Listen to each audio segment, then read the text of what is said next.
How to Become an Author. Find the easiest way to write a book with no BS. Sopians, MD, all rights reserved. This book provides an easy guide for anyone who wants to become an author and solves their book writing problems. Be an Author Challenge, 30 Days of Inspiration. Day 1. Nobody will know anything about you after you've gone. Only your book would tell the story. You should have a book. Day 2. We save time and multiply success when we write a book. Day 3. Books have solved problems. Books have given hope and motivation. Books have told great stories. Day 4. You don't only have a book because you have an audience or made achievements. You have a book because you have a life. Day 5. Nobody cares where you live or how you live, but what you give. Day 6.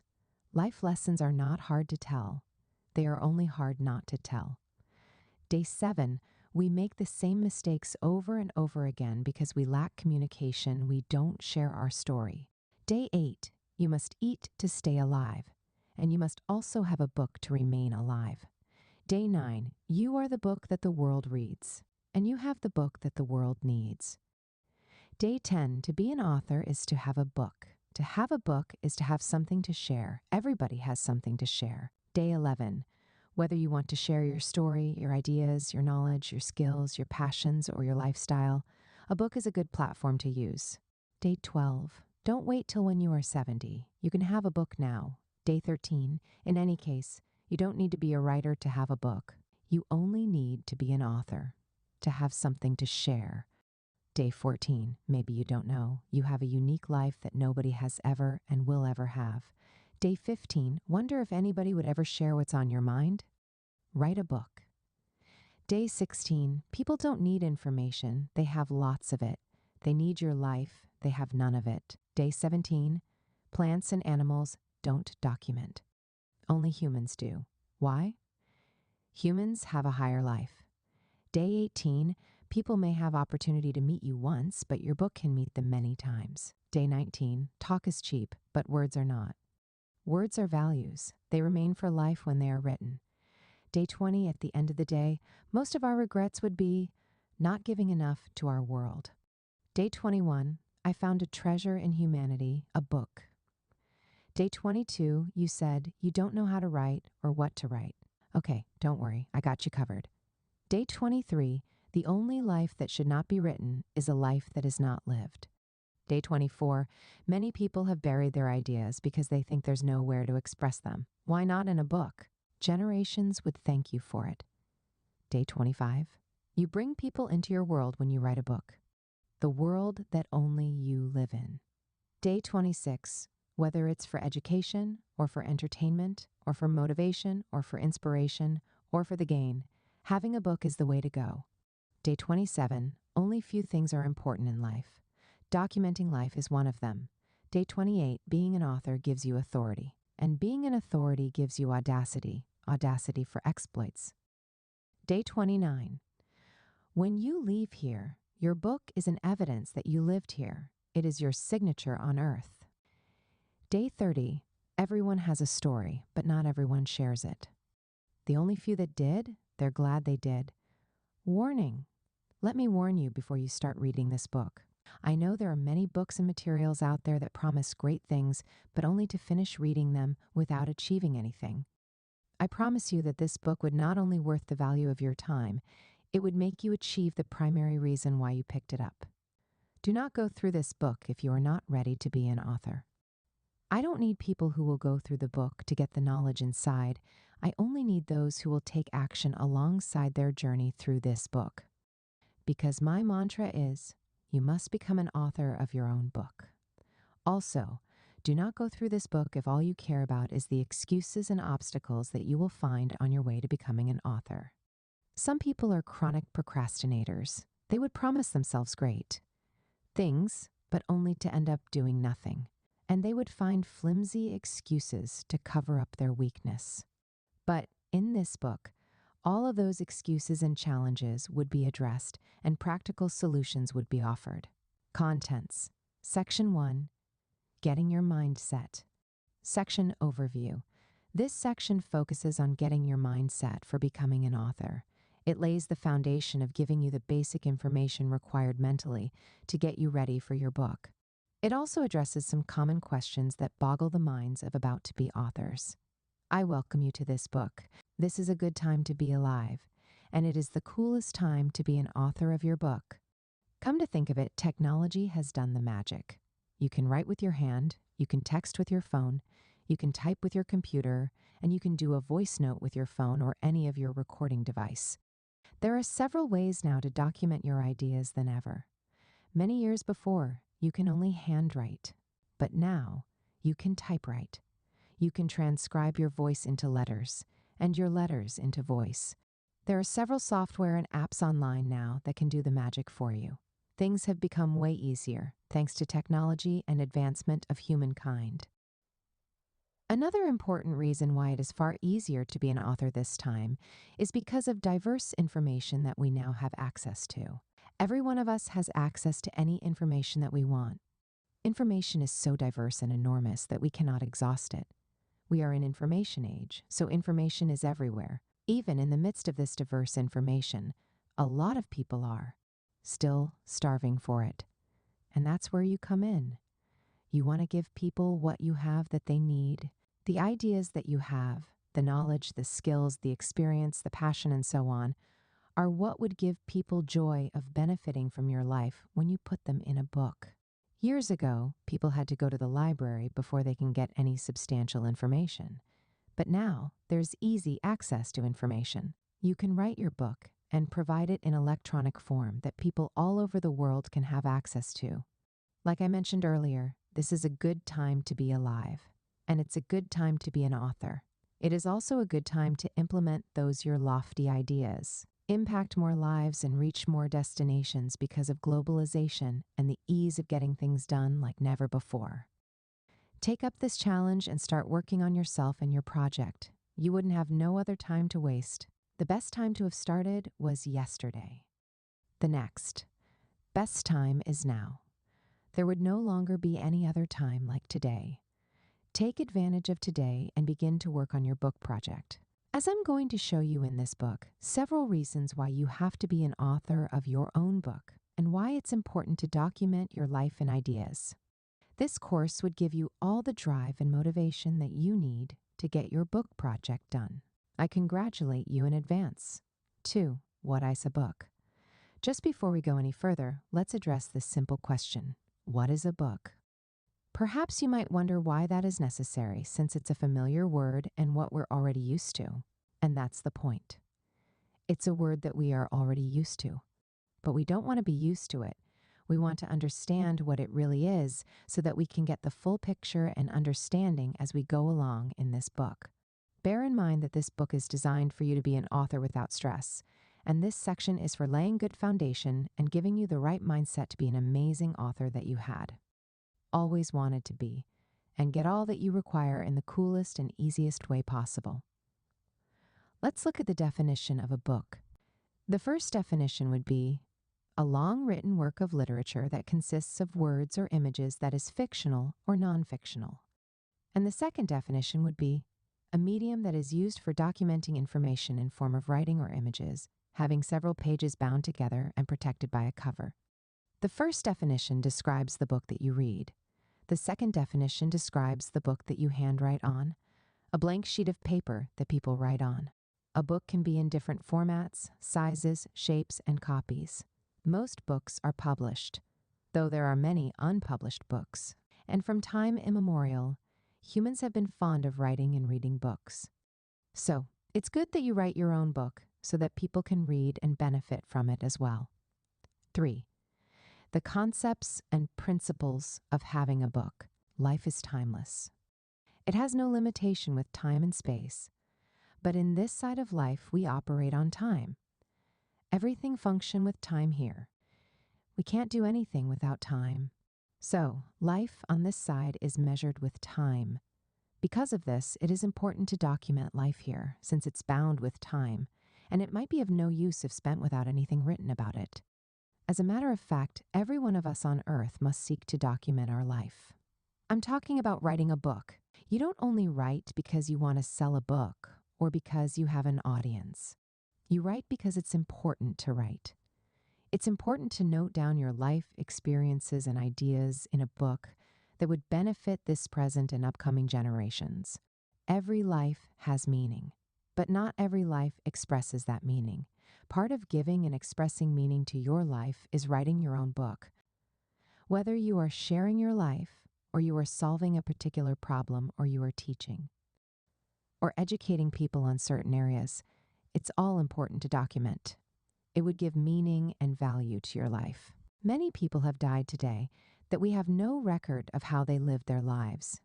They've been fast forgotten than you would ever think because there's nothing to hold on to about their lives.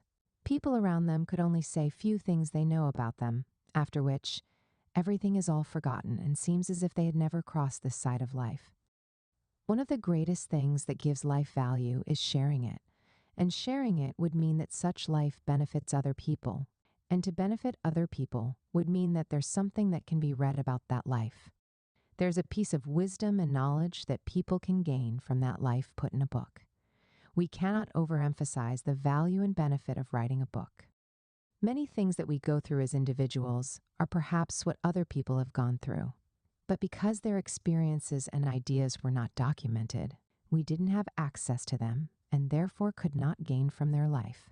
What is the essence of life? And what is the essence of the time spent on earth if not to be shared and allowed to benefit others?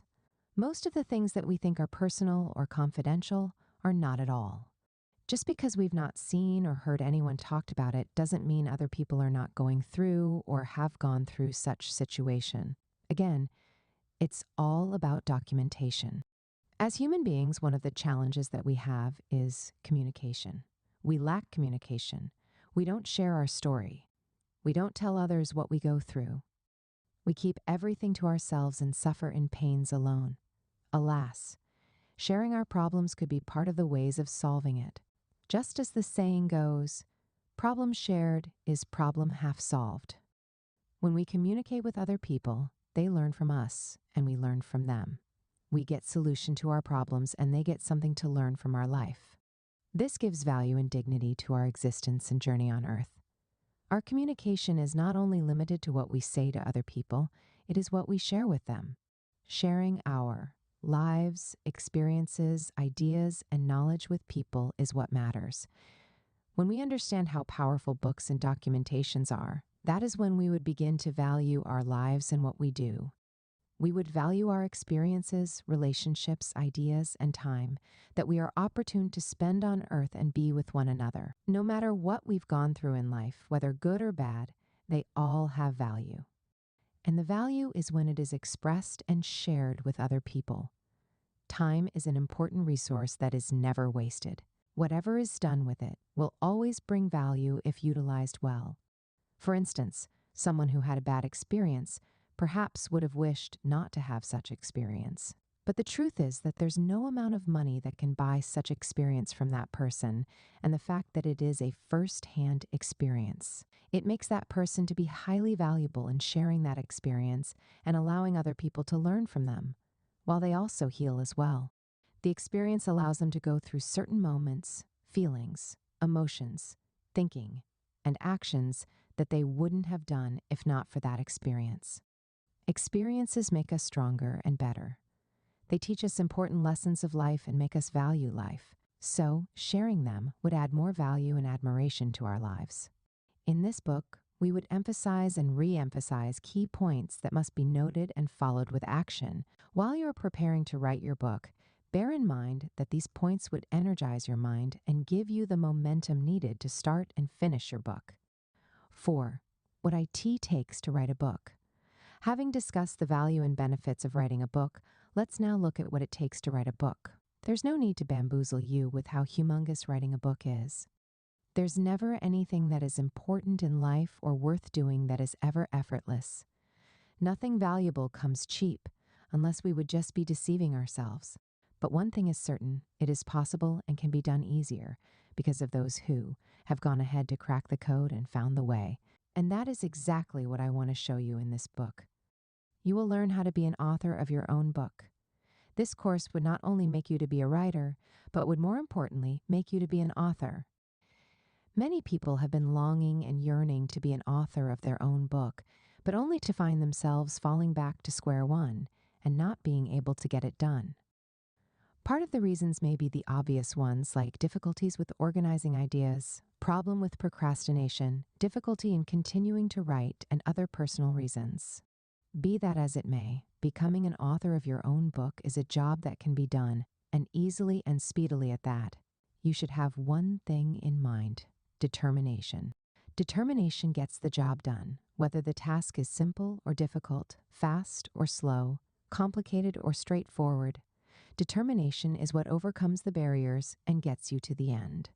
Every task, no matter how simple, requires determination to get done. So, determination is what makes the difference, and it's what is needed to write a book. 5. Why should you have a book? As mentioned earlier, there are many reasons why you should have a book. First and most important reason is to document your life. That would be emphasized throughout this book. A life that is not documented is a life that would be fast forgotten and abandoned. People remember you because there's something that would make them remember you. People that have died for over hundreds and thousands of years are still remembered today, thanks to books that we can read about them. The Bible is the most sold and popular book in the entire history of the world, over 5 billion copies sold, and still selling. This is because the Bible has some important documentations that are valuable to us today.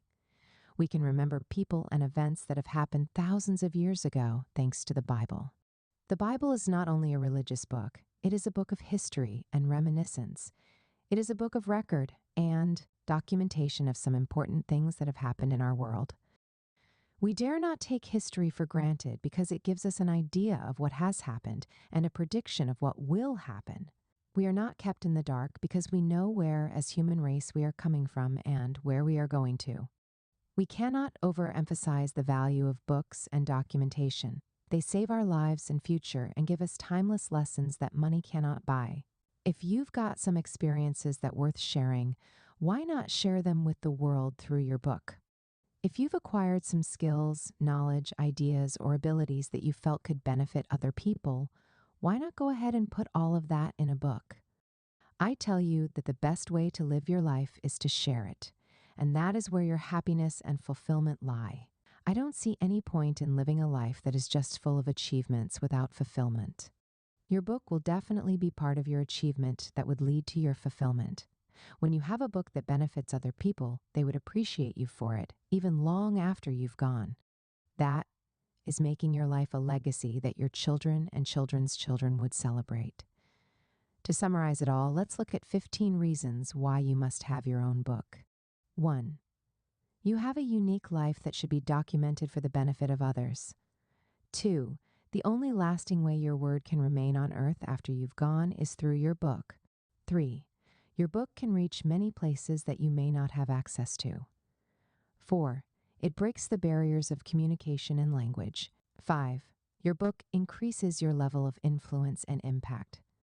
6. Many people would know you through your book. 7. Your book is a good advertising or publicizing tool if you are into business or any field. 8. People see you as an authority in the area where you author a book. 9. You'll inspire, motivate, challenge, or encourage people through your book. 10. Your book is a way of trapping down your knowledge and ideas that you have at the moment, which you may not have after a while. 11. You write your book once and you reap the benefits many times. 12. Your book would help you save resources in reaching out to many people. When you write your book, you're giving part of your life to people. 14. Your book can solve problems, create value, or meet people's needs. 15. Your book gives you opportunity to know more, do more, and be more. Who is an author? The word author comes from the word augere, a Latin word which means originate. In other words, an author is someone who originates something. It's a person who invents or causes something to happen. That's an author. To put it in context, to be an author of a book means to be the original, ideal owner of a book. The book is the author's idea or property. It doesn't matter if someone else writes the idea for him. What is important is that the origin of the idea is from and for the author. This makes an author to be different from a writer. So, an author is a person who has a book in his name, not just a person who writes. 7. Differences between an author and a writer. Many people think having a book always require being a writer. But no, it doesn't have to be. There are many authors today who are not writers. That is the advantage of the technology I was telling you about. Now, you just need to be an author to publish a book and not necessarily a writer. So, what's the difference between an author and a writer? An author is someone who has a book. A writer is someone who writes. A writer can write for himself or for other people, and he can do it as a job or normal vocation. Therefore, you can be a writer without being an author, and you can be an author without being a writer. Again, while many people have used these two different positions synonymously to stop themselves from having a book, other people that understood the difference have leverage on the ability of people who are good at writing to write for them, while they are the original ideal owner of their book. There's no doubt that some people are talented with writing, while some have to acquire the skill to write. For those that don't have the talent or skill, and don't also have the time to go learn the skill, they can engage people who are good at writing to write for them. The important thing is to document your ideas and become an author. And as said, for anyone to become an author would mean to have something to share, and we all know that every one of us has something to share, no matter how trivial or inconsequential we may think that is. Everything is valuable in as much as it's about life and people. And those that would benefit from such things would like to read the book. So, don't hold back on writing your book. 8. What qualifies you to be an author? What qualifies you to be an author? We would answer that question in this segment. Now, that you know the difference between an author and a writer, there are requirements for being an author. First is that you have an idea that's worth sharing. How many times have you thought about some lofty ideas in your mind, but only to forget or throw them away after a while? This is what you should put in a book if you know deep down within you that it would benefit other people. Second is that you have an experience that a lot of people can benefit from. And for real, if you have a moment of reflection, you will know that you have many experiences in your life that worth sharing. You've gone through some things that many people would love you to share with them. While you may look at your experience as something personal or unusual, many people might be going through the same thing and might need some help. And if you put that in a book, it would be a lifesaver for them. Don't hesitate to put your experience in a book for many people to learn from. In so doing, your life would have added more value to them than hiding your story. I know the problem that many of us have from the society when disclosing what we are going through. Some of us experience shame, discrimination, ridicule, bad judgment, condemnation, and so on. And these have made many of us to hide our innermost secrets and desist from letting people know what we've gone or going through, even when we know we can help other people or they can help us. We evade the communication and avoid sharing of vital information of our lives and experience. And because of this, we miss out of the benefits and joy that come out of sharing our lives with other people and also letting other people be a blessing to us. I encourage you, dear reader, to not be afraid of what people would say. From the creation of the world, people have always been talking and will never stop talking. They've always been saying something, no matter how good or bad. But it is none of your business. They can say whatever they feel like saying, and that is them, not you. It doesn't matter if what they are saying is about you. What matters is what you are saying about yourself. You should face your business and continue to do the right thing in all that is in your capacity to do, and the great power of universe would make all that good for you. Another thing that could qualify you to be an author is when you have something that you are passionate about. This can include your vision, ideas, knowledge, skills, career, or even lifestyle. You know that for many of us, there are some things that we are always passionate about. Maybe you will remember some of those things that you've been passionate about, and up till now, they've not ceased. You still want to accomplish that goal. You still want to achieve that thing. In fact, you still want to launch that project and execute those lofty ideas. Whatever might be the case, the important thing is that this has qualified you to be an author, and you can put all these great ideas in a book. You can document them and let more fire be ignited in people who are of your like mind. It's not enough to have a passion or burning desire to do something. You must find a way to execute it.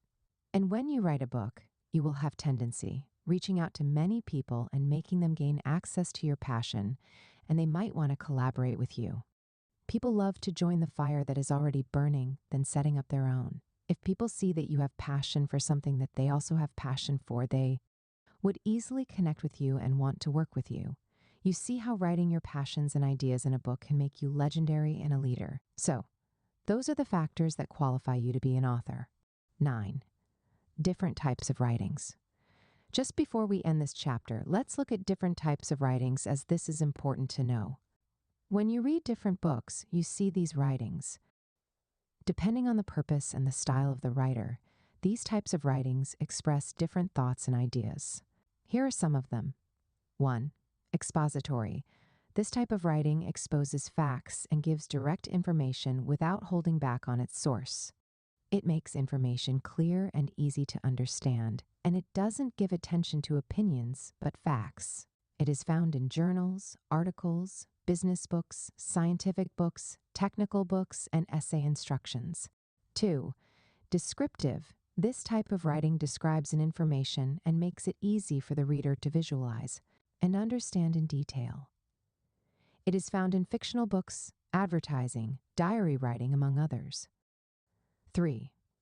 Persuasive. This type of writing seeks to persuade and influence the opinion of the reader by the author's point of view. It is packed with evidences, facts, relevant information, and powerful words that are strong enough to convince the reader of the idea that is being communicated. Examples of this writing are found in advertising, job applications, opinion and editorial pieces, different nonfiction books, and so on. 4. Narrative. This gives accounts of the past. It tells a story and gives an idea of what happened before. It narrates, as it were, events, people, and things that are only in memories. Examples include novels, short stories, novellas, poetry, biographies, human interest stories, anecdotes, and so on. 5. Creative. This is a type of writing that engages the creative part of the mind. It is artistic in nature and draws on the imagination to convey meaning. Examples include poetry, fictional books, scripts, screenplays, and creative non-fictional books. 6. Compare and contrast. This type of writing seeks to express what is similar and different about two or more things. The comparing aspect of the writing looks at the similarities, while the contrasting aspect looks at the differences. This type of writing helps us to understand the interplay and relationships that exist between objects and things. To compare and contrast two things, there must be basis for both comparison and contrasting. This type of writing can be found in both fiction and non-fiction books. 7. Reflective. This is a retrospective, analytical type of writing in which the writer describes a real or imaginary scene, event, situation, interaction, passing thought or memory, and adds a personal reflection on its meaning. It is also called personal writing. This writing pulls back on the old record and gives an inside study into matter for perusal analysis. Examples of this type of writing can be found in memoirs, autobiographies, personal journal, other non-fiction books, and so on. 8. Analytical. This is a writing that provides substantive analysis of a topic or subject of discussion. It is one of the advanced form of writing in which you express the thought process that you went through to arrive at a given conclusion and discuss the implication of this. Analytical writing can focus on any of these: politics, arts, music, literary works, current affairs, philosophy, research, and so on. 9. Argumentative. This is a type of writing that requires deep investigation into a topic and collect, generate, and evaluate evidence and establish a position on the topic in a concise manner, crushing every opposing point that may antagonize the opinion of the writer. Examples of this writing is found in both fictional and non-fictional books. Section 2, Debunking all excuses for not having a book. Section Overview. In this section, we would discuss common excuses that people give for not having a book and how to go about them. 1. I want to have a book, but I don't know where to start. In this book, you will learn where to start. Having the desire to have a book is a good place to start. and must be pursued to the end. For the fact that you picked up this book to read is a good way to start. Next, give it all it takes to get your book done as outlined in this book. You'll soon realize that it's not as difficult as you thought. 2. I have started writing my book, but I don't know how to continue. Whether it is writer's block or procrastination or lack of motivation, this problem is not uncommon among writers and wannabe authors. But one thing is certain, you can finish your book. To start with, what was the reason why you started writing your book, and what do you plan to achieve with it? Get answer to these questions to raise your level of motivation if you lack it. Meanwhile, other reasons like procrastination and writer's block could be addressed by giving answers to the following questions. Do you need to take a little break and learn more about the subject you are writing about? Do you need to set a time frame or get people involved who you'll give account to about your writing? Or maybe you need to do an audio recording of your ideas instead of writing, and later transcribe it, and so on. Whichever of these works for you, make sure you follow them and continue with your writing project. 3. I don't want to have a book because I don't know the reason why. If you are not convinced yet by the reasons I gave you about writing a book, it's okay. Sometimes you need to retune your mind to something before you get it done, especially when it's something engaging as writing a book. Many people think it's only few people who are talented with writing that should write a book.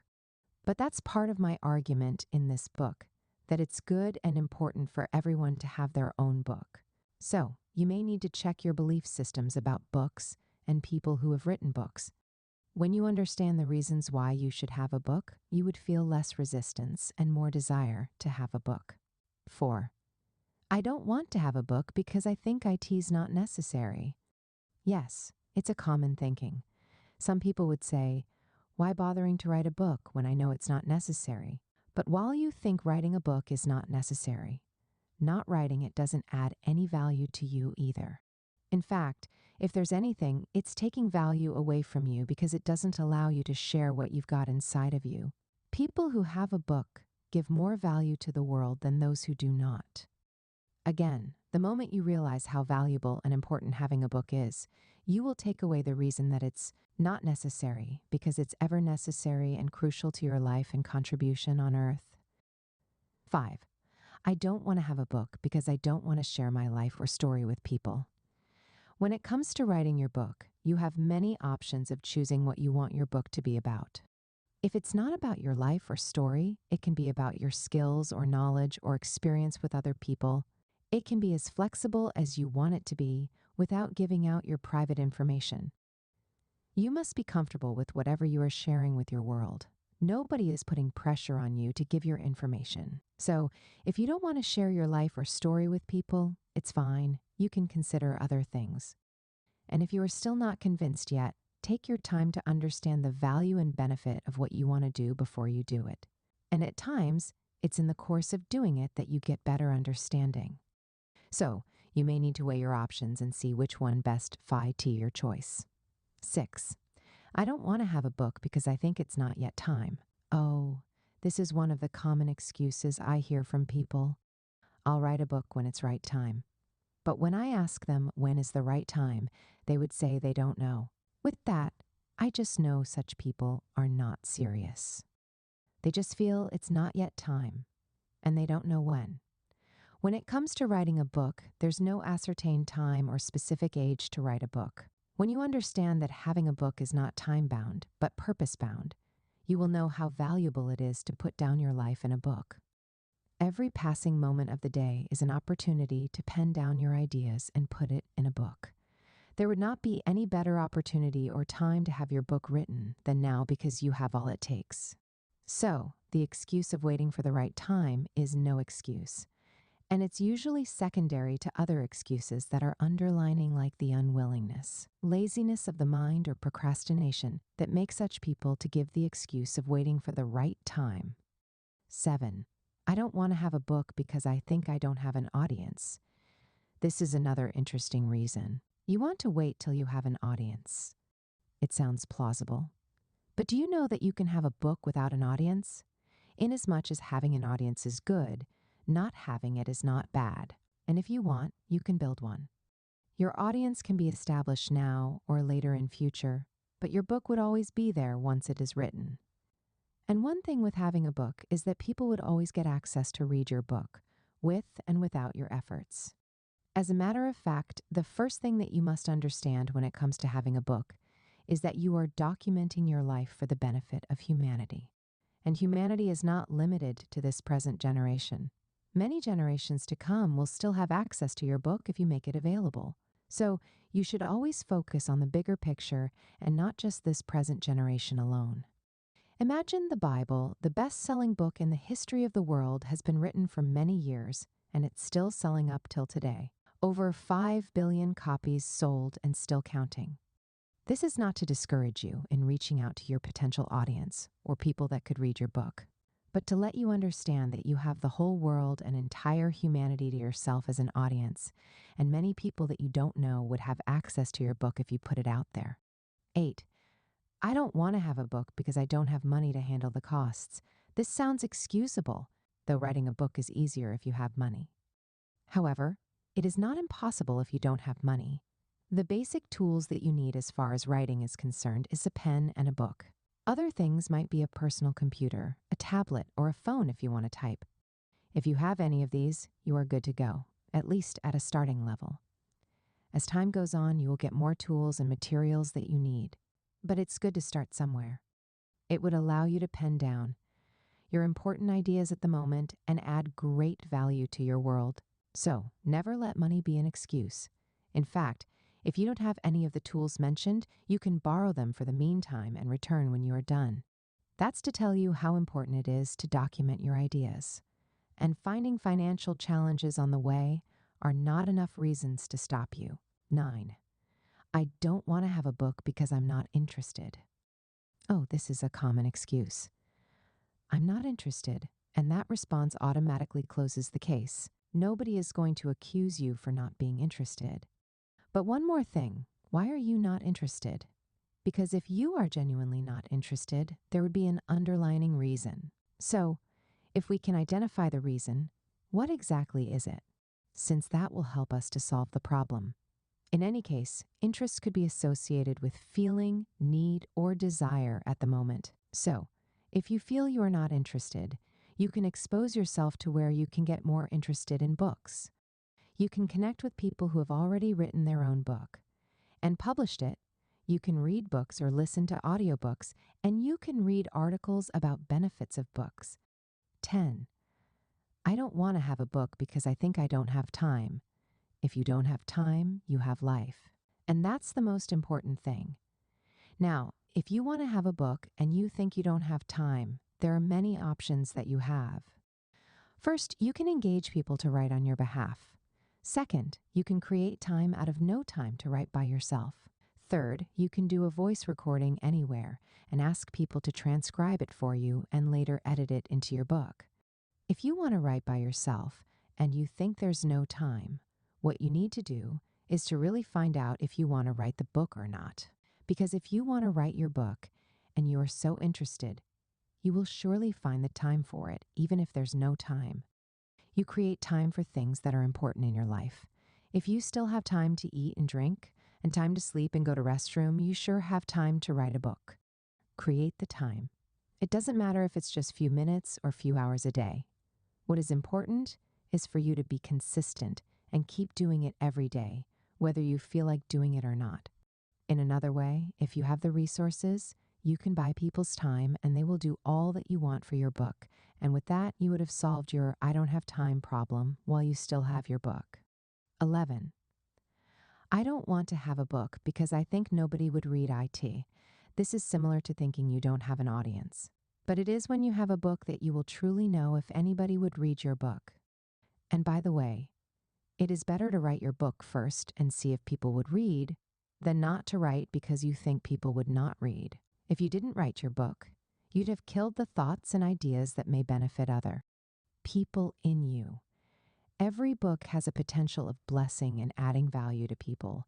It doesn't even matter if nobody in this generation is reading it. People from other generations may decide to love it and appreciate what you've done. So don't be discouraged by your immediate environment or people around you. But understand that your life, when put in a book, is timeless, and so this generation and generations to come can benefit from it. 12. I don't want to have a book because I think that I've got nothing to share. If this is your feeling, it's normal, especially if you're just starting. To have a book doesn't require you to be a professor, a scholar, or one island of knowledge. As you are, you have a lot already to share with your world. You don't believe? Look at your experiences, your ideas, your talents, your skills, your passions, your gifts, your abilities, even your lifestyle, and so on. All these are things that you can share with people in your book. Besides, you can share the lessons that you learn from time to time, the knowledge that you have in a particular field or subject, the idea that you got while you were doing something, and so on. The important thing is that you have something right now that you can share with your world and your world would appreciate you for. Therefore, go ahead and write your book. 13. I don't want to have a book because I think that's not my priority now. Writing or having a book might not be your priority now, but you may need to know that life is an opportunity, and you don't know when the opportunity might close. To have a book is an opportunity, and because of that, it should be your priority. If you don't know, go through this book over and over again to let all the ideas sink into your head. It is important that you have a book, and as such, you must prioritize it and make it part of what you should do and keep doing as much as you want. 14. I don't want to have a book because I believe that many books are already out there, and I don't need to add mine to the list. Yes, inasmuch as this may be true, it doesn't stop you from having your own book. That other people have written their own books doesn't stop you from writing your own.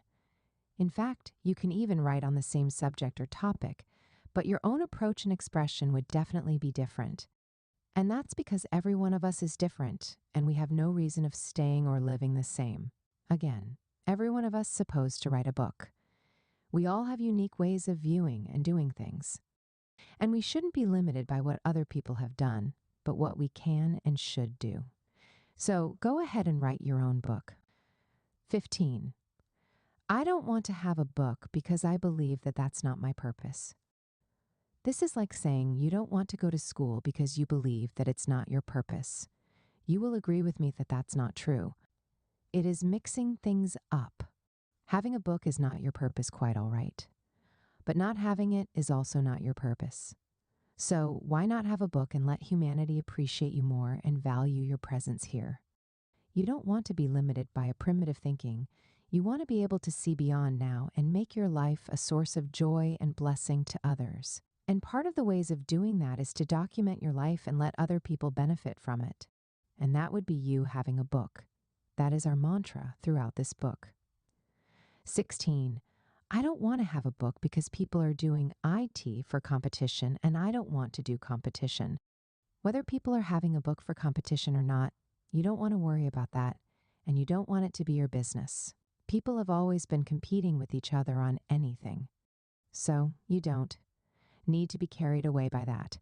You need to focus on the value and benefits that having a book will do for you and other people. 17. I don't want to have a book because I know that most people don't read. You don't want to assume on people's behalf, and you don't want that to stop you. As a matter of fact, there are still a lot of people that read. If you are in an environment of people who don't read, you would think nobody reads. But if you step into another environment where people read, then you will know that people still read and read very well. So, you don't need to be discouraged by your environment and people around you. Have your book.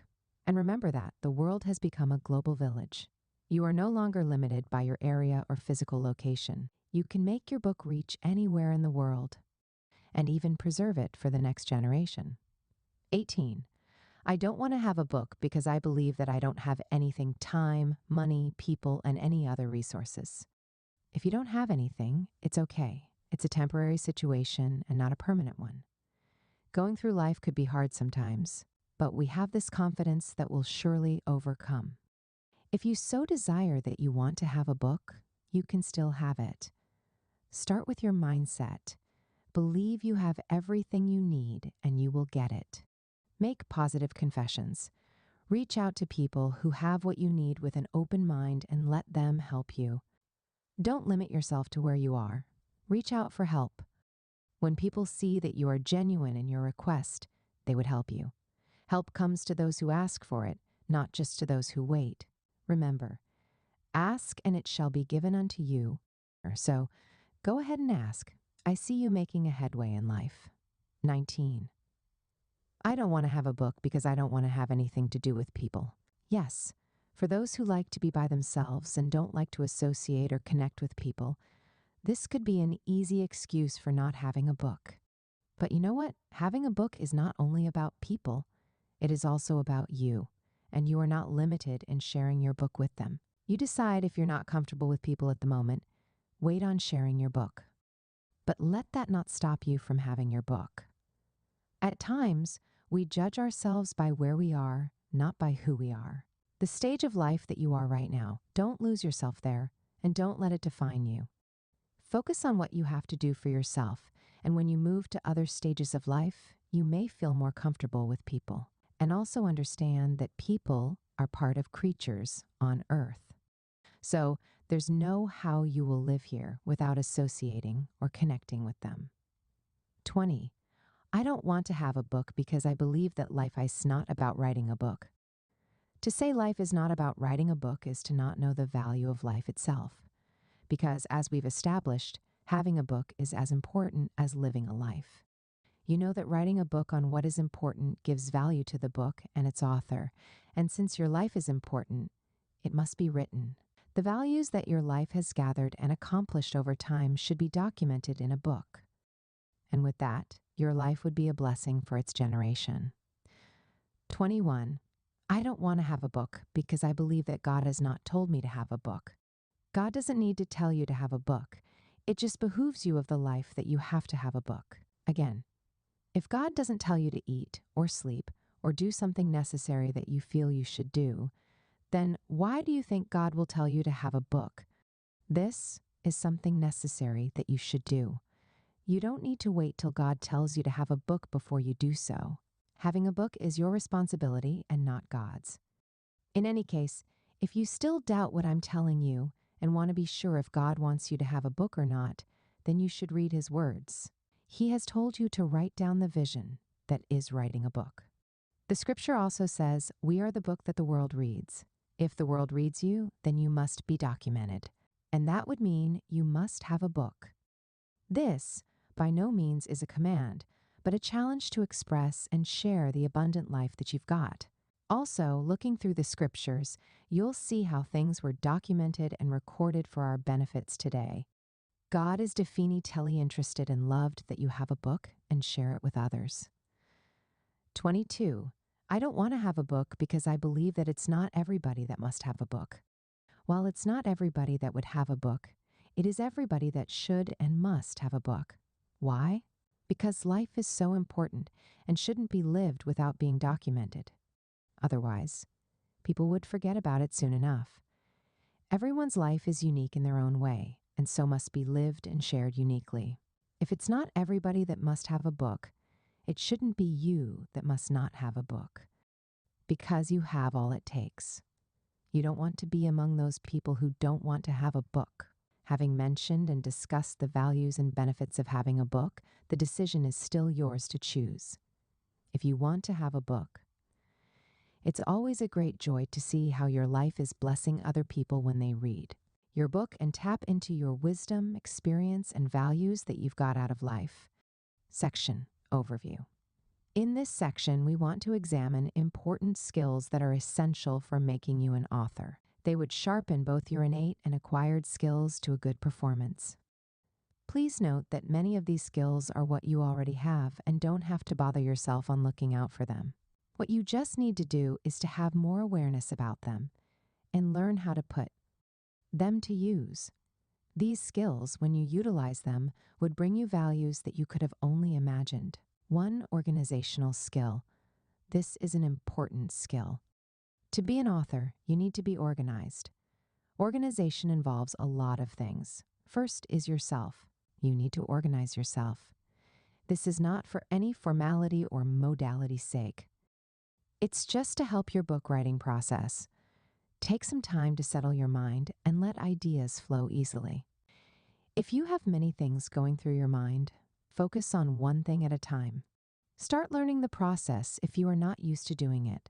Very soon, your brain would get used to it and make you more organized in your thoughts and feelings. If your thoughts are organized, your feelings would be organized. If your feelings are organized, your words and actions would also be organized. That makes writing your book easy, and you have more clarity in your thoughts and ideas. If you had struggled in the past to organize your ideas for writing your book, try this method. Always focus your mind on one thing at a time. If you are doing something, do only one thing at a time. Don't be doing so many things at the same time. If you can train your brain to get used to doing one task at a time, your thoughts would gradually become organized. All the ideas that are flooding your head per second would all disappear and destabilize you if you put your attention on all of them at the same time. But you would become more organized when you put your attention on just one of them. So organizing your thoughts would help you know the right action to take and the right people to talk to. Organizational skill is key in making a good book. You will need it to put down your ideas and arrange them in order that would help your readers. You would also need this skill for promotion and marketing. And this skill is not what you don't have, it is what you already have. So start making use of it. 2, writing skill. What if I tell you that you have a writing ability within you already? What if I tell you that there is a book within you that needed to be written? Practically every day, you write or speak to someone. You text on your phone. You type on your computer, you make a phone call to your friend, you have a chit-chat with people, and so on. In all of these, you express yourself, your feelings, your actions, your ideas, and so on. This is not different from what you put in a book. Writing a book is pretty much like sharing your thoughts with someone. It's a nice form of communication. Some things that you share with people around you are what the world needs to hear if you put them in a book. Why wait till you have all the time in the world or the so-called audience before you write your book? There's no limitation to when you can write, and generations are already waiting to read your book. So, why won't you start writing your book now? As a matter of fact, you can start small. You can be writing every day, and before you know it, it has become something great that you can turn into a book. I remember one of my books that I wrote for 2 years. I was writing short sentences every day, and it eventually became a book. That's what the power of consistency could do. You can decide to pen down your thoughts and ideas every day till they become big enough to be turned into a book. You can have a journal, a notebook, a diary, or even a notepad on your phone where you can write down those thoughts and ideas. Most times, these things come as inspiration that would soon blow away if you don't pen them down. And you may not remember them again. So don't downplay those things. Always have a device or something to record with. These days, technology has made practically everything easier. You can put on a voice or video recorder on your phone and record anything you want. You can type to any extent you want on your phone, tablet, or computer. You can even use many apps and software online to transcribe your voice to text and vice versa. It is incredible how we have so many treasures and tools in our hands today, and yet we don't value them. This is a good time to document your life. This is the right time to pen down your thoughts, ideas, experiences, and story in a book. And you don't have anything stopping you. Begin to give value to your time on earth and meaning to your life with people by documenting them in a book. 3, editing and proofreading skill. As an aspiring or regular author, you need an editing skill. Of course, not to the highest level as a professional, but at least on a moderate level. I know many people think that editing should only be done by an editor. But that's not what editing in this context is. Editing in this context means that you should be able to scrutinize your thoughts after you've vomited it. The first time you wrote down your thoughts was free ride. You were without caution for grammar, or flow of thoughts, or following the right sequence, and so on. But in the second time, you would screen your thoughts and make them appropriately come out the way you want them. It is when you put down your intended thoughts that the other editor can work on it and bring out the best out of it. That's why it is good to first edit your thoughts before you allow any other editor to work on them. As it is right now, You can put your mind into what you read, write, or do. Look at how other authors organize their thoughts and ideas and arrange their work. It's not enough to write. You should be able to edit your thoughts and ideas in the best way you want them to be communicated to your readers. If you are not good in any of these or don't have time for it, you can outsource for the work and get people to do it on your behalf. You'll check it and know if your thoughts are best communicated. 4. Selling skill. One of the most important skills that you would ever need in life is selling skill. You can't do without it. Whether you want to sell your idea, your book, your car, your house, or any other thing in your possession, you must learn this skill. If you want to become a good author, you must learn how to sell. For a long time, many of us have thought that selling is only for those who are in the market or those who are into one or two businesses. But selling is a survival skill. It's a skill that is not limited to one profession or vocation. If you see politicians thriving with their politics, and you see musicians pulling large crowds, and you see public speakers thrilling audiences with their ideas, it is because they've learned this one skill. Selling is, by no means, a gift or talent. It must be learned if anyone would succeed with it. If you, as an author, wants to write your book, you must be able to sell your reader into your ideas and opinions. You must be able to convince your reader well enough that you know what you are talking about, that it's not a guesswork or random opinion, but a well-planned thought. When you finish your book, your selling hasn't ended. You've just entered another phase. In this phase, you must be able to sell your book to people. You must be able to convince people well enough to go get a copy of your book. They must be rest assured that they would get value for their time and learn something from your book. It is not enough to be a writer or an author. You must be able to sell. You must be able to sell what you've got to people, whether in written or spoken form. There are many ideas in a lot of people's minds that are nowhere to be found. They are buried because those people lack the ability to sell their ideas. They don't know how to talk to people or express what is on their mind. I believe this selling skill, above every other skill, supposed to be taught in our schools and other educational institutions. Selling is what we must all learn if we want to succeed and fulfill our passions and dreams. 5 communication skills. Writing a book is all about communicating. You are communicating your ideas, knowledge, passions, experience, stories to people. To the extent that you master this skill is the extent that you would enjoy connecting with people. There are 4 aspects to it: listening, speaking, writing, and reading. Listening is being attentive to the information that you receive through your ears. You can also listen to the information that you receive inside. Most times, the noise outside don't allow us to listen to the information inside, and we lose on many important things because of this. If you write a lot, you will realize that you have to listen well on your inside, because that is where ideas come from, and you would want to avoid distractions by all means. For you to communicate what you've got inside to the world, you have to be attentive and assertive. You need to hear very well and be sure of what you hear. Speaking is another important communication skill. If you are not good at writing, you can be good at speaking, which could balance the equation for you. In making your book, you can speak your words instead of writing them.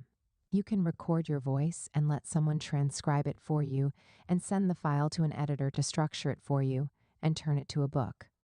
Speaking is often easier than writing, at least for most people, and it allows them to express themselves more.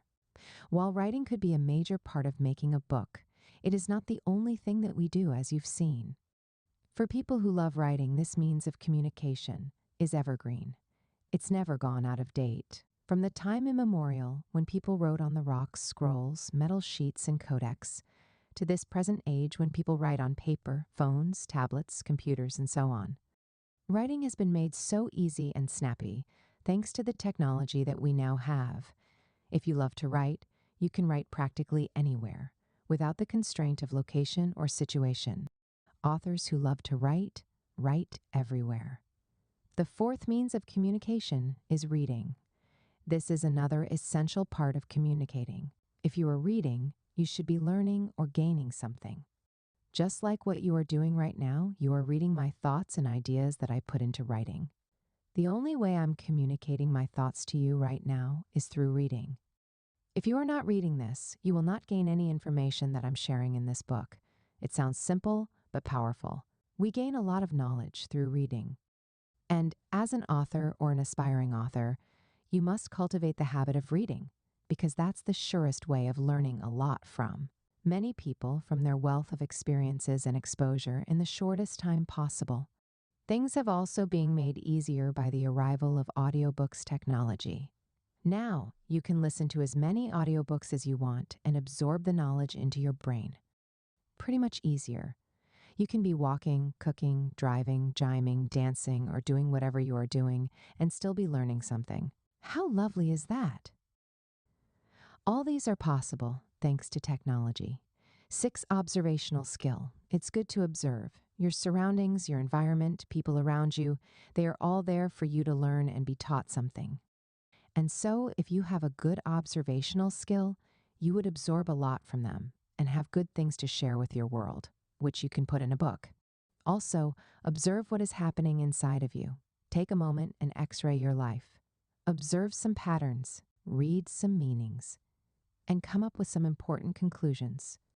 It is when you pay attention to some important details in your life that you begin to get clarity and direction in your life. Observational skill is important in keeping you abreast of what is happening both inside and outside of you, and so you would be able to take full advantage of what is happening and what would happen in your future. 7, research-making skill. This is part of bookmaking skills. You would need this skill to find out and collate relevant information that would be useful for your book. You want your ideas, thoughts, and knowledge to be fully supported by a well-proven research and examples from reliable sources. Your research-making skill would also help you to educate and develop your mind and make your book one of the best in its genre. You know that it is when you have that you'll be able to give. If you don't have, you would have nothing to give. And part of the ways of having is engaging this skill. When you make research, you will have enough information to share, and more people would appreciate you. Research also improves your problem-solving skills by exposing you to a lot of ideas and insights from researchers and scientists. It also gives you first-hand information on what is relevant and expedient to share with people. 8, management skill. You've got to learn how to manage yourself, your time, your money, your energy, your space, your things, and of course, your life. Management is not just being frugal with resources, it is being resourceful with what you have. This means that you don't want to see what you have as not being enough, but as not being wasted. You want to maximize everything that you have, including your ideas, your information, your knowledge, your abilities, your experience, your learnings, and so on, which you can put in a book without allowing them to go to waste. You would also be able to channel all of what you have to the right place and have good results. The more that you have this skill, the more proficient you would be as an author. Getting your book set. Section overview. In this section, you'll learn how to start and finish your book. Whether you will write by yourself or someone will write for you, you would get the tools needed to turn your book dream into a reality. You will find which steps to take, how to take them, and how to end well. Your book can be done by you or someone else. You don't need to give yourself headache if you don't know how to write, or don't want to write, or don't even have time to write. Whichever case, your book can be done. There are many people who love writing, and there are those who do it as their job. You can hire any of those. They would gladly write for you. What you would have to do is to make a voice note that can be transcribed and forwarded to them. Or better still, you get someone to ask you questions on what you love and record the conversation, and later transcribe it for further processing into a book. If you are also a public speaker or preacher and you have some audio-video messages, you can also turn them into a book. You don't have any problem in putting your ideas in a book. So far you have something to share, and you remember every one of us has something to share. So, go ahead and start your book. If you have challenge on any of these, contact us Bookminds. We would help you on any area you need help. 2, set time. When do you want to start your book and when do you want to finish it? You've got to note that. Also, set time for when you want to be writing daily or weekly if you want to write by yourself. It's important to manage your time when it comes to writing your book. because it's very easy to get distracted and stop writing your book. As you know, it's only a book that is complete that people would read, not the one that is not complete. So, think of finishing your book before you start, and it is when you have finished that you have done the real job. You can write your book within 1 day, 1 week, 1 month, or 1 year, depending on your strength and the content of your book. If you are writing for the first time, you can give yourself enough time, but you can shorten the time as you write more. Your book content determines how long you spend in writing. Nonetheless, when you set time on when you want to finish your book, you will put your mind on it and you'll most likely meet up with the deadline if you determine to do so. 3. How to organize your ideas for writing your book. You may have many things in your head that you wouldn't know how to organize them. You can do what we call mind mapping. Again, in this process, you will pick a particular subject or topic that you would like to write on and write down everything you know about that subject in no particular order. Try not to edit your thoughts or hesitate on whatever idea that comes to your mind on that subject. It is a good way to bring out all that you know about the subject without limiting your knowledge capacity. After doing this, you can now organize those things you wrote down based on your preference and priority. There are times when you'll feel like writing so many things, most likely not directly related to the subject matter. Still find somewhere to note down those ideas. They might be useful much later. Every book is always established on one single idea. A book is pretty much like a tree that comes from one single seed. A seed gives rise to the plant that eventually becomes the tree that has many vines and numerous branches. The tree has leaves, fruits, and sometimes flowers. It's important to note that every book always stems from one single idea that we can refer to as a seed. That idea might now later give rise to many other ideas. The idea of a book is originally the brainchild of the author, and because of this, the author has an authority over his book and the subject matter discussed. Every author has authority, and that authority is subjective or objective, depending on the overall value of the author. High-value authors have a highly objective authority. Low-value authors have a lowly subjective authority. To have a highly objective authority means an author is justified in his own rights. The information he gives is high-ranked and not opened for much debate, controversy, or arguments. But for authors with lowly subjective authority, they give information that are subjective to debates and arguments and are less vindicated and verified. 4. How to start writing your book.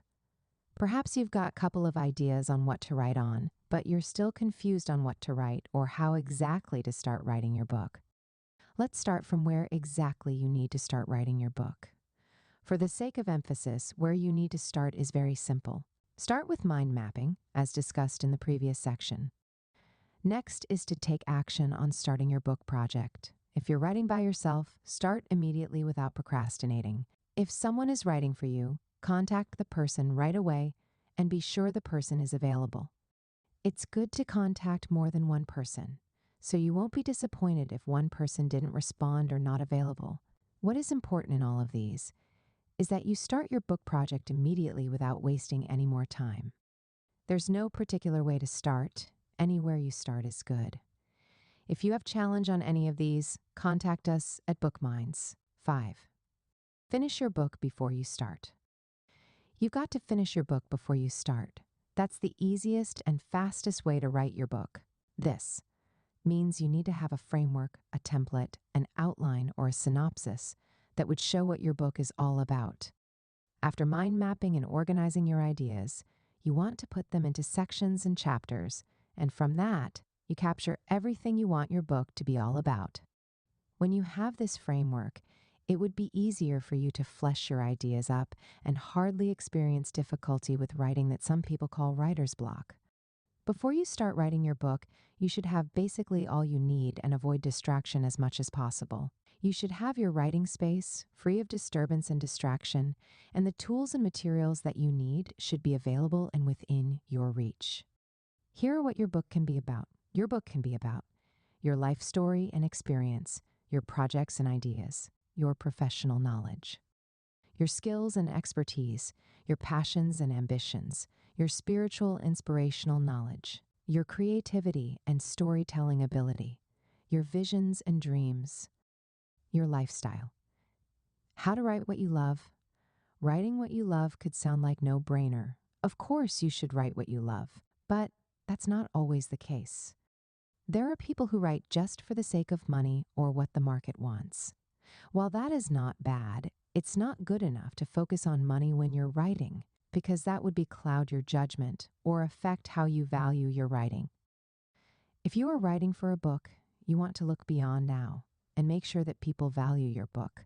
How do you actually write what you love, while also not compromising what can benefit people? What you love stems from inside of you. It is engraved in your being. It is found in your passion, vision, thoughts, emotions, actions, and so on. You don't have to struggle for it. You do it at your best, even without being paid for it. It is resident in your subconscious, so you don't often need to think about it. What you love comes as a signal that shows you the direction of what would make you fulfilled. It shows you what would work for you and what may not work for you. It gives you a glimpse into your life's meaning and purpose. When you write what you love, you're sharing your life, and some part of your being is being expressed to others. Some energies are also transmitted that are hardly suppressed, but transferred undiminished to your readers when they read. What you love brings you to the notice of how much you are being needed in your world. People don't know what you love until you express it, and it is what you love that attracts them to you. Have you seen that you love people who are passionate about what they do than those who are not? Passion is love. You can't be passionate about something that you don't love. If you see an artist who is singing with all of his energy and passion, and you see another one who is singing like he's being forced to come on stage, who would you prefer? Or who do you think people would celebrate more? The answer is obvious. You would celebrate more the person who is more passionate about what he's doing. Most times, it's not even about the content of the music, but the passion that is put into it. Artists who have bad lyrics but good voice with passion gain more attention than those who have good lyrics but bad voice and low energy. If you want people to appreciate and celebrate what you write, you must write what you love. How do you bring balance to writing what you love and what people want? By first of all setting the pace. Let people know what you do. Don't pretend on who you are not. Do what you love and let people know it. When you write what you love, those that see it and want it would come to you, and those that don't would not come to you, which is good for you anyway. You'd rather prefer people who value what you have to be with you than those who don't. Write what you love, and those that love what you write would come to you. Like I mentioned earlier, you understand that writing what you love is critical to your fulfillment in writing. You don't just want to write for the money's sake, you also want to write for your sake, for what you love, which is more important than money, because it is what produces money. When you write what you love, you can tailor it to meeting people's needs. You can put it in the direction of what they want. You can give them some sense of value. You want your readers to read what you write and feel the energy and passion in your writing. You want them to become addicted to your words, so much so that they can't allow any distraction or disturbance to take their attention away until they finish your book. You become so magnetic and captivating that no one can ignore, because this is not what you are forced to do. It is what you are doing at your best, and excellence is inevitable. Pay attention to things that you think about most of the time. They may be a pointer to what you love. Also, what makes you tick? What topics of discussion are you always interested in? What do you spend most of your time on and you don't feel like time is gone? Or what have you heard people commented about you that you love or do at your best? There are so many things that can point you to the direction of what you love. And once you discover that, then begin to engage it. Start writing on what you love. Don't just love writing, write what you love. And perhaps you may not like writing, but you love documenting your ideas and knowledge in a book. You can start small. You can have a small jotter where you put down your thoughts as they come, or have a note or notepad where you can type or write. When you start doing this gradually, you would get improved more and more. The best way to learn how to write is to write, and in this case, what you love. 7 Why you should write what you love. Let me again reiterate the reasons why you should really write what you love. Writing what you love is what would keep you going, despite challenges and hiccups that you could face on the way. You know nothing great comes easily, and for every success that is achieved, there's some level of failure and difficulties that one has passed through. When you write what you love, you simply fortify yourself in dealing with failures and difficulties in the journey of your writing. When you write what you love, you become more happy with yourself and people around you. People see value in what you are doing, and they are more magnetized to you. When you write what you love, you make money easily without stress. I've heard some people said that don't do what you love, do what people want, but that would always end in frustration. Because you cannot do what everybody wants. You cannot follow the direction of people when you leave your own life unfulfilled. The best way to live your life is to do what you love while you meet people at the point of their need. People are not the subject. You are the subject. You are the actor. So you don't want to subject your role to what people would tell you, but what you would decide for yourself. Writing what you love would also make you more creative, innovative, and productive. You get ideas in line of what you love. Because it's your natural state, you don't struggle for it, and you get many things that other people struggle for at your disposal. Life is fun and easy when you operate within the premise of what you love. Writing what you love is an easy way to immortalize your legacy. People would see your life on paper. They would see your hidden treasures and celebrate your life here and beyond because love lasts forever. Writing what you love simply makes you a celebrity and an authority. People see you as someone who knows what he's talking about because of the energy and passion you put into your writing. 8. How to write what your readers want. While it is not enough to write what you love, it is good you write what people would love to read, which means it would be what would give them some value. Depending on the kind of book you are writing, whether fiction or nonfiction, you must understand that writing what your readers want is the easiest way to sell your book. Come to think of it, it's not you that would buy. Your book, even if you do, you can't buy more than one for yourself. And if your family and friends also want to support you, they would buy as many as they can. But the bulk of the buying would go to people who directly or indirectly you don't know. And in that case, you must make sure that you tailor your book towards what they would love to read. For instance, if you love writing fiction, while you can do some background research and make some demographic analysis vis-a-vis who your potential readers would be, you must make sure that your content is updated and up to standard of what people would want. Nobody spend their time reading what they hate or don't enjoy, but people can spend their whole day reading what they love and passionate about. You want to understand some pressing topics and titles that would make people tick and draw their attention towards your book. For instance, if you love writing fictional books, get stories that would interest people and make them soaked in your book. If you love writing non-fictional books, get topics that would solve practical problems for people. That's how you write what people want while you don't compromise what you love.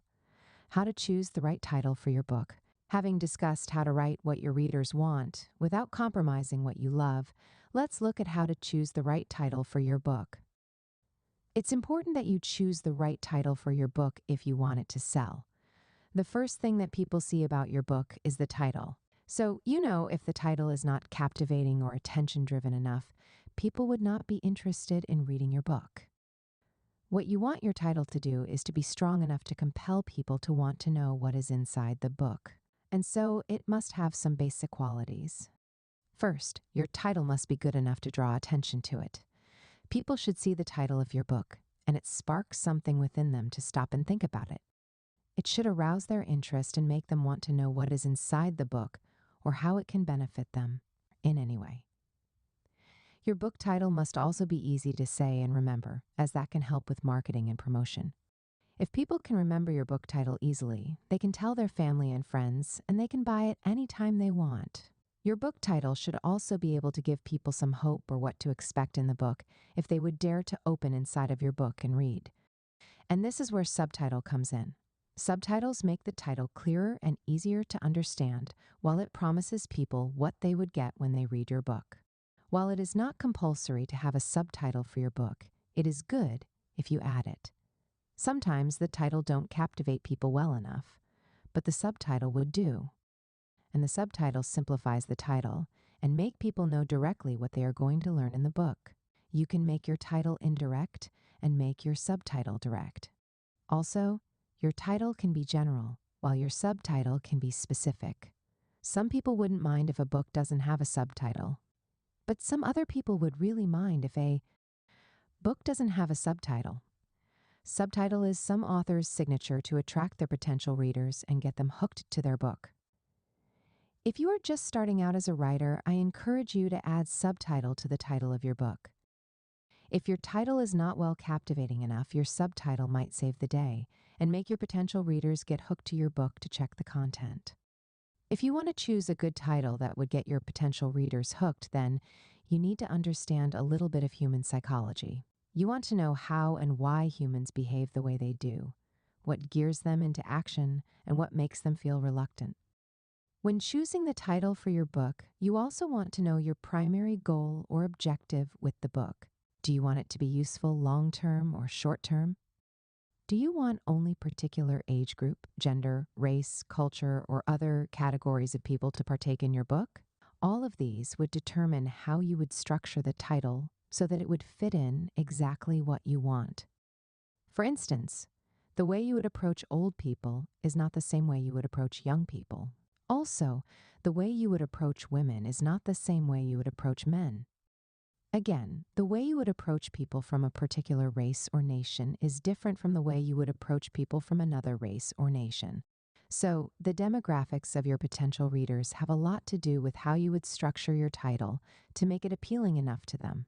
Having worked on that, you want to know what is the pressing need of your potential readers and what exactly do they want. You don't only have to go by the need, you should understand the want. People would only buy what they want, not what they need. And if you know what they want, you have automatically known what they need. Because every want springs up from need. If people want your book, they would surely buy and read it. But if they don't want it, they may hardly buy unless persuaded or given for free. Anyway, you know they might not read it because it's not what they want. As humans, we are more controlled by our emotions than we would have ever imagined.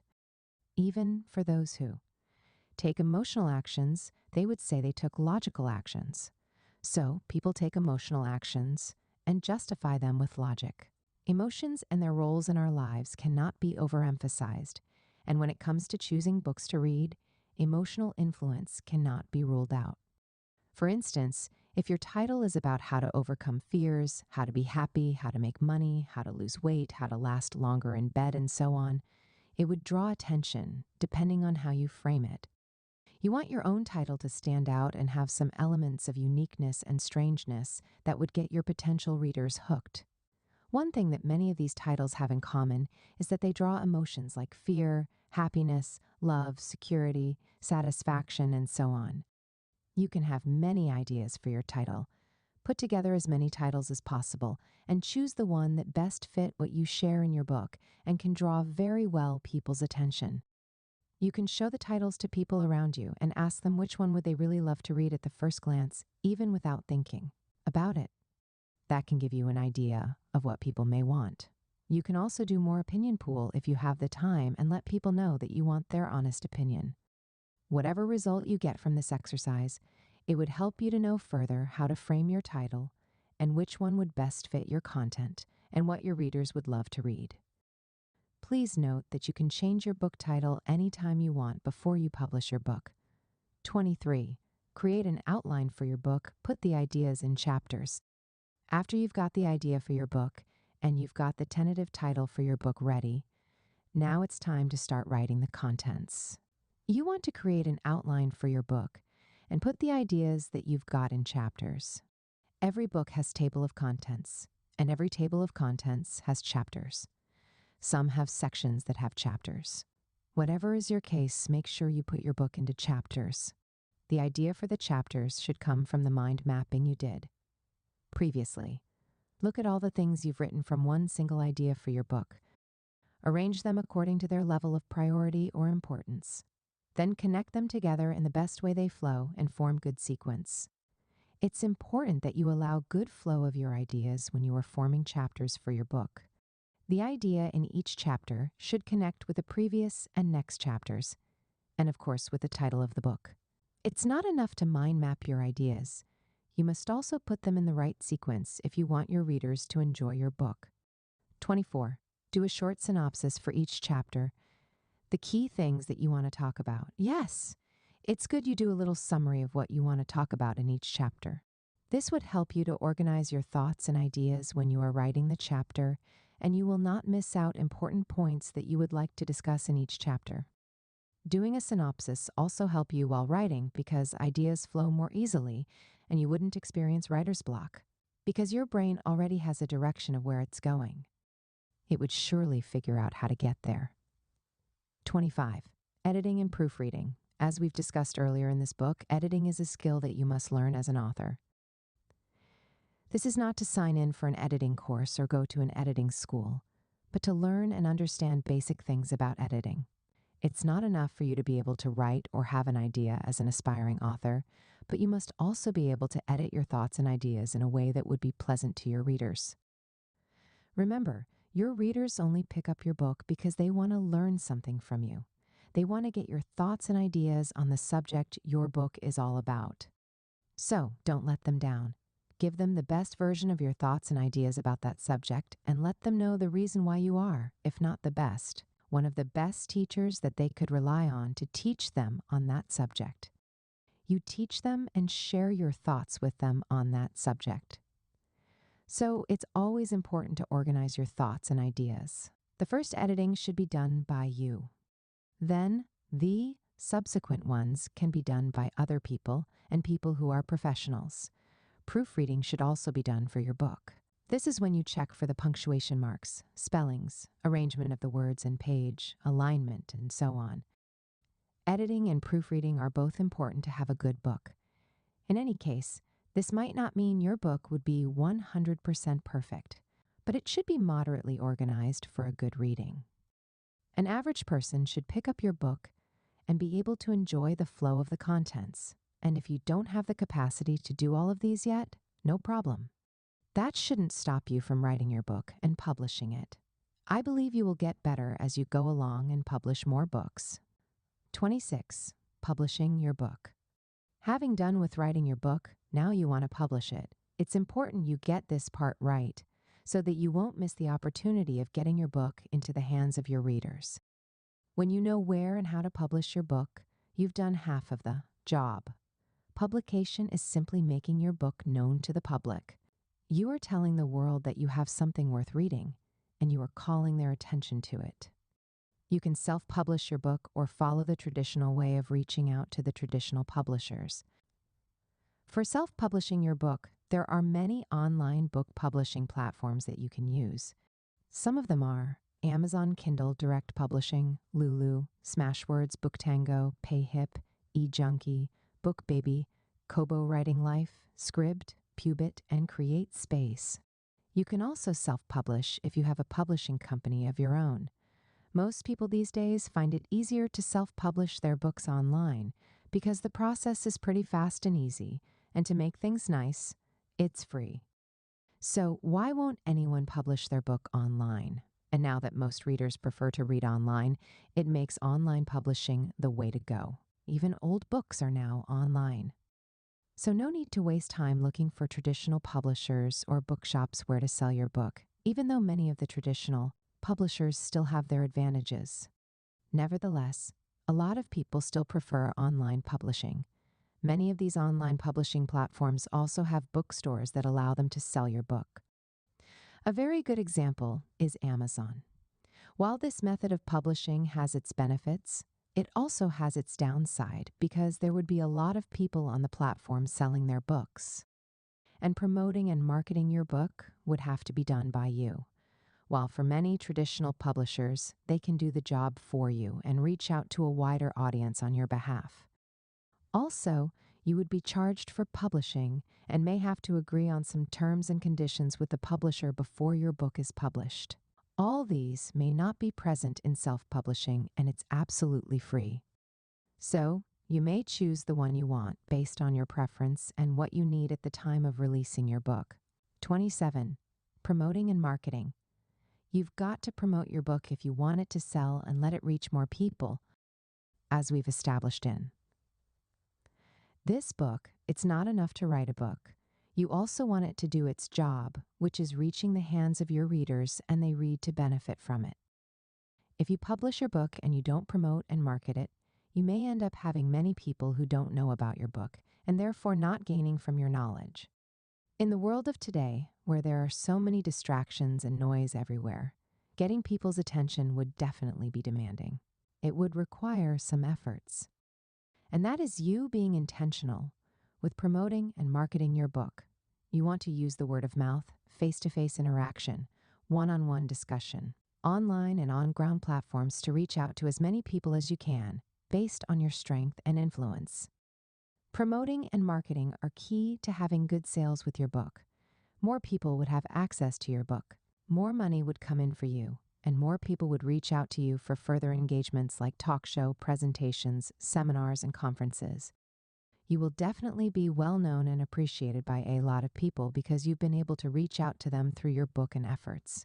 As part of promoting your book, you can organize a book launch. You can invite people like your family members, friends, colleagues, and well-wishers. In the book launch, you can talk about what inspired you to write your book and why you want people to read it. After that, people would launch your book and support it with their resources. They would buy and share it with their friends. It's always good to have such a fulfilling moment like this, and a lot of people are looking forward to this day. You can autograph your book and present it specially to some important people and dignitaries. You can also send a message to people individually asking them to write a review for your book. You can ask them to write before you publish your book so that the review can be in it, or if it is published, you can ask them to write the review on Amazon or other online platforms. Asking for more reviews on Amazon for your book can increase its chance of becoming a bestseller and ranked among the top best-selling books when searched for online. Asking people to review your book for you might be daunting, considering human nature and the level of distractions in the world today. But if you are focused and persistent in your pursuit, you can do what you want. You can send them reminders to follow up. And if not all the people you sent requests to responded, at least a good percentage of them should respond if you follow up patiently and aggressively. Just to summarize the ideas, here are some of the things that you can do after your book is published. You can put it in different formats: audiobook, ebook, hardcover printed copy. You can promote and market it on social media. You can launch it. You can share it with as many people as you want. You can draw excerpts, articles, notes, quotes from it that you can share with people on your social media platforms. You can create a blog and/or website that you can use to tell more about your book. You can connect with other authors in your field and share more ideas. You can create a group online to share life with like minds. You can offer yourself to give a presentation or talk on any area of your interest. You can keep improving and adding more ideas to your book, creating new editions. You can challenge yourself to write more books. Section 5, Setting a Legacy. Section Overview. We would consider what next after writing your book. Should you write more or wait more? You would learn how to maximize your life, do what you love what you do, increase your achievements and influence, and create a lasting impact. 1. Write more books. Let's start with repeating what you've just done, writing more books. But why should you write more books? The answer depends on many factors. First is your choice. Do you feel that you have more things to share with people after writing your first book? Do you feel that the feedback that you got from your first book impressed you enough to write your second book? Or do you even feel that writing book could be a career that you may want to develop yourself more into in the future? If so, then you have reasons to write more books. As we've noted in this book, that writing a book is of utmost importance and everyone should do it. More so, the task is not as difficult as many think, and it can be done through different ways based on one's preference. There are many prolific authors who are happy doing what they do. Your environment could also contribute to if you will write more books. If you're in an environment where there are many people who love to read and they love your book, you would be motivated to write more books. Whereas, if you are in an environment where people don't love to read and don't give support to you as an author, you may not be encouraged to write anymore, unless you're really motivated inside to drive your own ship and do what you feel is right, whether people accept it or not. It's always good to be an author of many books for that matter. It would surely give people access to many things about you, your life, your experiences, your ideas, your knowledge, your opinions, your thoughts, and so on. You are giving a significant part of your life to people when you write books, and people would definitely appreciate it sooner or later. You don't want to be discouraged because people are not reading your book now, but other people would surely read it. Every book would be read sooner or later. The important thing is for the book to be written. When it is written, it is written. Nothing can change it, and people can still have access to it. A good example is Codex Leicester, a book written by Leonardo da Vinci in early 16th century. The 72-page notebook focuses on da Vinci's thoughts relating to water, tides, eddies, and dams, and the relationship between the moon, the earth, and the sun. Bill Gates, the Microsoft co-founder, got access to the book and bought it in 1994 for over $30 million, a price that made the book to be the most expensive book ever sold. I'm sure when Da Vinci was writing the book, he didn't.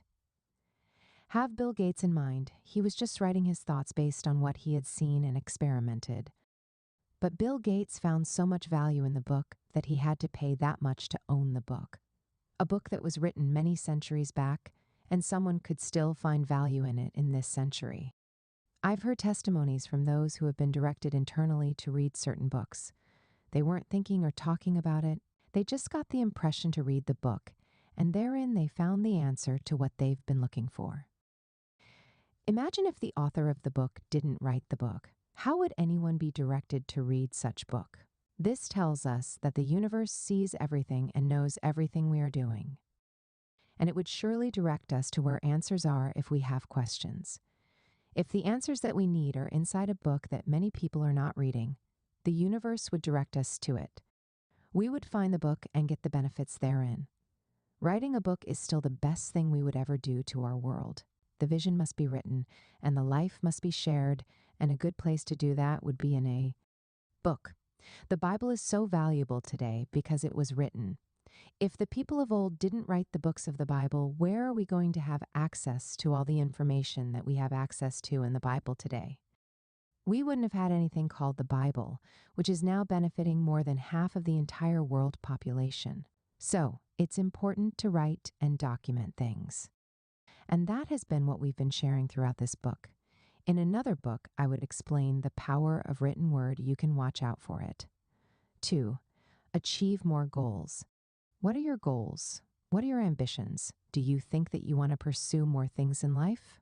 After writing your book, do you think that you now have more sense of purpose and you want to do more things with your life? This is what doing important things in life does. They would simply give you more sense of purpose and living. You are not just living from hand to mouth or just running after mundane things that would soon perish, but things that are of great purpose and are highly valuable, and that would give you more prestige and honor after you've left this world. Achieving more goals would also make you more fulfilled. You would be happy with yourself and with your life. Perhaps there are other ideas that you've been thinking of executing just after writing your book. Now is a good time. Go ahead and achieve those ideas. You've already set yourself on a good momentum. Don't let the zeal die. Convert it to more achievements. I see you making impact in your world like never before. 3. Do new things. Have you ever been tired of doing old things? Human mind is designed to always crave new things. We easily get bored of old things, but we never stop cherishing new things. We can't wait to wear new clothes, new shoes, new wristwatch, new perfume, and every nice thing that we put on our body. We can't wait to drive a new car, live in a new house, fly in a new private jet, use a new phone and gadgets, and so on. New things have afforded us love for life and pleasure. There's just something about new things we're never tired of. We can be tired of old things, but not new things. We love to see and have them with us every time. So, after writing your book, you may be asking yourself, or people around you may be asking you, what new things are you doing now? By new things, people mean something different, not something that they've always been seeing or hearing you do, but something that has a unique touch in it. Something that would give people a new thought, feeling, action, or benefits. So, what new things do you want to do? Maybe you want to launch a new project, do a new business, enter a new career, start a new course, meet a new people, go to a new country, or even start a new life. Doing new things always give you new experience. Whatever it is in your mind about the new thing that you want to do, go ahead and do it. If it's something good for you and for people around you, it would surely benefit the world as well. 4. Create a platform. A platform is a system that you create for yourself for reaching out to people. It is a means of making the world know what you've got and creating more sphere of influence and impact for yourself.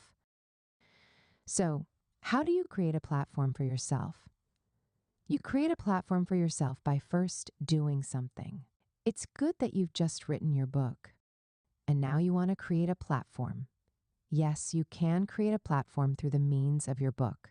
Your book can be a good avenue by which you sell yourself and your ideas to people. At least 1 or 2 people now know you because of your book, and you can start from there. You can create a social media presence. You can create a group. You can create a website and begin to draw traffic. You can engage people in discussion and be open to speaking engagements. All these give you avenue to reach out to more people and create a good influence for lasting impact. 5. Do something for other people. Have you ever felt happy doing something for other people? It's such a nice and fulfilling feeling, though.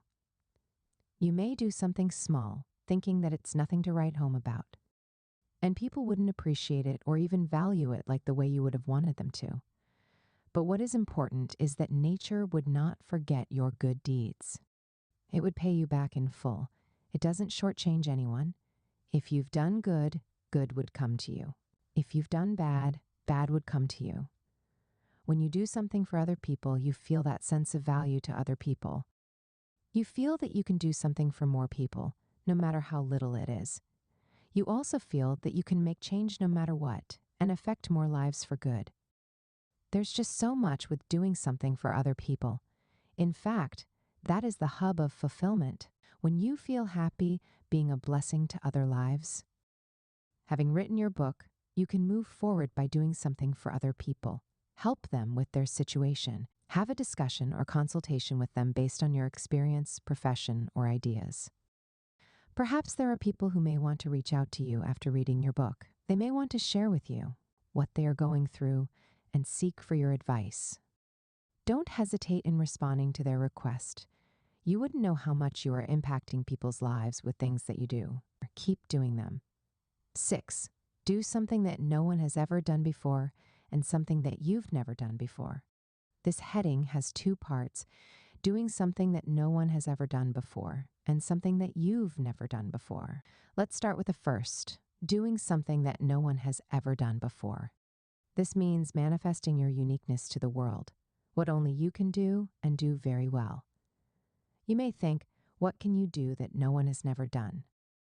But when you look inside, you will realize that you have a lot of things that no one has ever done. The problem with us most times is that we don't know who we are and what we have. We feel everybody has what we have and there's no difference between us and them, but nothing is farther from the truth. We are all unique and different in our own way. No basis for comparison, the standard 4. Everyone's life is the one that is set for each one that no other life can fit into. So you can as well stop comparing yourself to other people and start living your own unique life and doing what others have not done before. On the other hand, there are some things that you've never done before in your life that you would love to do. Now is a good time to do them. Start from one thing. What exactly can you do now that you feel that you've never done before? After writing your book, you may want to do something more. Doing something that you've never done before would open more doors of opportunities for you. It would give you new experiences and ideas. It would make you value life more. It would allow you to make more impact and leave a lasting legacy. It would simply transform your life for good.